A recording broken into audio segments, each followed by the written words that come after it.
আসসালামু আলাইকুম সবাইকে। কী অবস্থা সবার? আশা করি সবার মিড টার্ম এক্সাম শেষ। তো মিড টার্ম এক্সাম যেমনই হোক আমাদেরকে আসলে ফাইনালের পড়াশোনা শুরু করতে হবে। আদারওয়াইজ আমরা আগাইতে পারবো না বা আমাদের সিলেবাস শেষ করতে পারবো না। সো 10 থেকে 11 দিন আগে আমি পরীক্ষার 1 দিন বা 2 দিন বা 3 দিন আগে আমি প্রায় 3 দিন আগে হচ্ছে যে 3টা ক্লাস নিছিলাম। একটা হচ্ছে ট্রেসিংয়ের ক্লাস এবং একটা হচ্ছে যে মিড প্রিপারেশন মানে কোয়েশ্চেনগুলো কেমন হইতে পারে সেটার উপরে। সো ওভারঅল প্রায় 1100 জনের মতো এই 2টা ক্লাস দেখছে।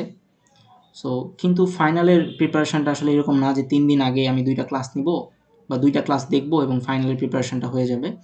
এর কারণটা হইতেছে যে ফাইনালে আমাদেরকে এই টপিকগুলা শেষ করতে হবে।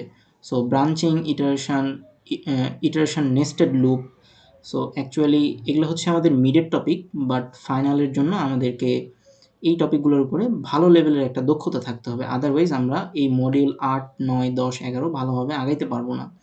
সো মডিউল 8, 9, 10, 11 থেকেই নরমালি আমাদের হচ্ছে যে ফাইনালে কোয়েশ্চেন আসে। তো আমি জাস্ট এখানে দেখার জন্য লিখে রাখছি যে এগুলা হচ্ছে ব্রাঞ্চিং রিলেটেড প্রবলেম। যারা এখনও ভালোভাবে বুঝি না আমাদেরকে এগুলা শেষ করতে হবে। এবং এটা হচ্ছে লিনিয়ার লুপ রিলেটেড যে আমাদের অ্যাসাইনমেন্ট ছিল সেইটা। অ্যান্ড এইটা হচ্ছে আমাদের নেস্টেড লুপ। যারা নেস্টেড লুপ থেকে মিডে কোয়েশ্চেন আসছে আমরা সবাই জানি এবং আসবে স্বাভাবিক। এরপর হচ্ছে আমাদের প্যাটার্ন জেনারেশন। প্যাটার্ন জেনারেশন করলেই আমরা মূলত স্ট্রিং এবং অ্যারেতে একটা ভালো লেভেলের দক্ষতা আনতে পারবো। সো প্যাটার্ন জেনারেশনটা আমাদের জন্য খুবই ইম্পর্ট্যান্ট সিএসসি 110 অ্যাকচুয়ালি। বাট এখান থেকে কোশ্চেন আসবে না, বাট আমাদেরকে কনসেপ্টগুলো বুঝতে হবে যে প্যাটার্ন জেনারেশনটা কেমন। এরপরে অ্যাকচুয়ালি আমাদের ফাইনালের টপিকটা এখান থেকে শুরু হয়, সেটা হচ্ছে স্ট্রিং। ফাইনালি স্ট্রিং থেকে 10 মার্কের একটা কোয়েশ্চেন আসবে এবং তারপরে হচ্ছে যে আমাদের অ্যারে, এই অ্যারে থেকে আমাদের 10 মার্কের একটা কোয়েশ্চেন আসবে।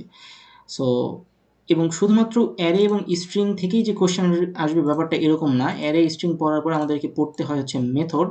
এই মেথড জানার পরে মেথড ইউজ করে আমাদেরকে অ্যারে এবং স্ট্রিংয়ের প্রবলেমগুলো সলভ করতে হবে। সো আমাদেরকে আগে কি শিখতে হবে? আগে হচ্ছে মিড টার্মের যে টপিকগুলো একটু আমাদের কম জানা ছিল সেগুলো আমাদেরকে ঝালাই করে নিতে হবে। তারপরে আমাদের প্যাটার্ন জেনারেশনটা শিখতে হবে। স্ট্রিং অ্যারে শেখার পরে আমাদেরকে মেথড শিখতে হবে। তারপরে আমাদেরকে প্রবলেম সলভ করতে হবে মেথড উইথ স্ট্রিং এবং অ্যারে। এইটা করার পরেই আমরা হচ্ছে যে ফাইনালের একটা মোটামুটি লেভেলের প্রিপারেশন আসবো। তো আমরা তো 2টা প্রবলেম সলভ করলাম। এরপরে আমাদের কি প্রবলেম আছে? এরপরে আমাদের প্রবলেম আছে হচ্ছে রিকারশন। সো এটা হচ্ছে বলে রিকার্সিভ মেথড। আমাদেরকে রিকার্সিভ মেথড নিয়ে পড়াশোনা করতে হবে। বিকজ সামটাইমস আমাদের ট্রেসিংয়ে রিকার্সিভ মেথড থেকেও ট্রেসিংয়ের কনসেপ্ট চলে আসতে পারে। সো এখানে কিছু প্রবলেম আছে। এই প্রবলেমগুলো সলভ করলে রিকারশন বা রিকার্সিভ মেথডের উপরে আমাদের একটা বিগিনার লেভেলের একটা আন্ডারস্ট্যান্ডিং চলে আসবে এবং লাস্টে আমাদেরকে ডিপার্টমেন্ট থেকে একদম শেষ উইকে এ ধরনের একটা শিট দিবে, সেটা হচ্ছে নো সাবমিশন ফাইনাল রিভিউ। এখানে বেশ কিছু প্রবলেম আছে, বাট এত ইজি প্রবলেম নর্মালি দিবে না, অ্যাজ আমরা মিডে দেখছি যে আমাদের প্রবলেমগুলো কেমন হয়, রাইট? সো এইটা ছিল আমার আজকের যে ওভারঅল যেটা বলার ছিল, সেটা হচ্ছে যে আমাদের হাতে নর্মালি 40 দিনেরও কম সময় আছে, কারণ আমাদের ফাইনাল এক্সাম হচ্ছে 14ই সেপ্টেম্বর। আমরা যদি ব্র্যাকের ক্যালেন্ডারটা দেখতে চাই 2025 সালের, তাহলে সেপ্টেম্বরের যদি আমরা, এটা হচ্ছে 2025 সালের ইয়ার প্ল্যানার আর কি। সো আমরা যদি সেপ্টেম্বরে আসি, সেপ্টেম্বরের আমাদের কত 14 তারিখ থেকে ফাইনাল শুরু, সামার 25, ঠিক আছে? সো আমাদের হাতে অ্যাকচুয়ালি আছে কত, আজকে হচ্ছে 3 তারিখ। সো আমাদের হাতে মোটামুটি 40 দিনের মতো সময় আছে। আমরা যদি 10 দিন প্র্যাকটিসের জন্য রাখি, তাহলে আমাদেরকে প্রায় এখানে ধরে নিলাম 6টা টপিক আছে।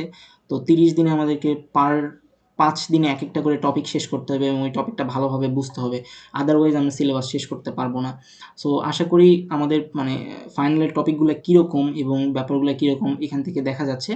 আর আরেকটা কথা, সেটা হচ্ছে যে আমি নর্মালি ক্লাসগুলা এই ইউটিউব চ্যানেলে আপলোড করে রাখি এবং আমি যে কোডগুলো করি সেটা হচ্ছে আমার এই গিটহাবে হচ্ছে পুশ দিয়ে আপলোড করে রাখি আমার কোডগুলা।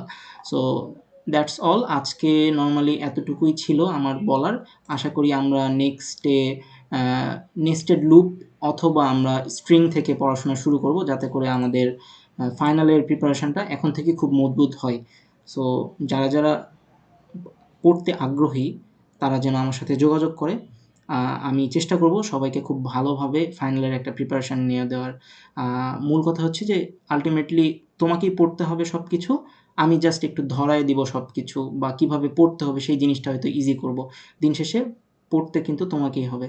সো আজকে এই পর্যন্তই। দেখা হবে পরবর্তী ভিডিওতে। সো আসসালামু আলাইকুম সবাইকে।